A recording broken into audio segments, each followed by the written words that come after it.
صفین سے واپسی پر امام علی علیہ السلام کا خطبہ۔ بسم اللہ الرحمن الرحیم۔ میں خدا کی حمد کرتا ہوں اس کی نعمت کی تکمیل اور اس کی عزت کے سامنے سر تسلیم خم کرنے اور اس کی نافرمانی سے بچنے کے لیے، اور اس کی مدد کا طالب ہوں، اس لیے کہ اس کی کفایت کا محتاج ہوں۔ یقیناً جس سے وہ ہدایت کر دے وہ گمراہ نہیں ہو سکتا، اور جس کا وہ دشمن ہو جائے وہ نجات نہیں پا سکتا۔ جس کا وہ کفیل ہو جائے وہ پریشان نہیں ہو سکتا۔ اس کی حمد و ثنا کا پلہ ہر وزن میں آنے والی چیز سے بھاری ہے، اور بہترین سرمایہ ہے جو جمع کیا گیا۔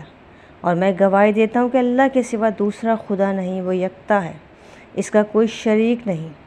ایسی گواہی جس کے خلوص کا امتحان لیا جا چکا ہو، اور جس کے عقیدے کو شرک کی ہوا بھی نہ لگ سکتی ہو۔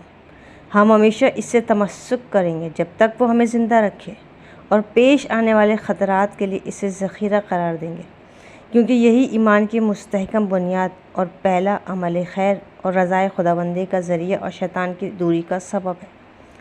میں گواہی دیتا ہوں کہ محمد مصطفیٰ اس کے عبد خاص اور رسول ہیں، جن کو خدا نے دین مشہور، منقول شدہ نشان اور لکھی ہوئی کتاب قرآن، ذو فشاں نور، معجزات اور چمکتی ہوئی روشنی اور حکم محکم کے ساتھ بھیجا ہے، تاکہ شبہ دور کیے جائیں اور دلائل کے ذریعے حجت تمام کی جائے، آیتوں کے ذریعے ڈرایا جائے اور سزاؤں کے ذریعے خوف دلایا جائے۔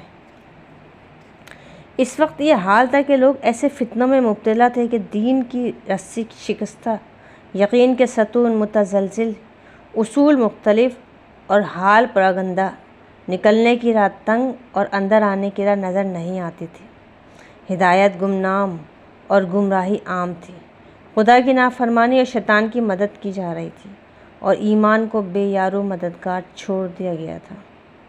اس کے نشان بھی نہیں پہچانے جاتے تھے، اور اس کے راستے مٹ چکے تھے، اور شاہراہیں نیست و نابود ہو چکی تھی، اور شیطان کی پیروی کر کے اس کے راستوں پر چڑھ پڑے تھے اور اس کے گھاٹوں پر اتر پڑے تھے۔ انہی کی وجہ سے اس کے پھریرے لہراتے رہے اور علم قائم ہو گیا۔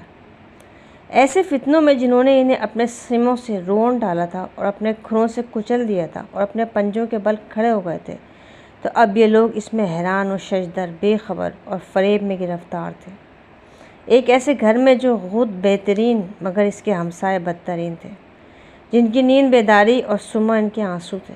یہ سب کچھ اس زمین پر تھا جہاں عالم کے منہ پر لگام چڑھا دی گئی تھی اور جاہل بعزت سمجھا جاتا تھا۔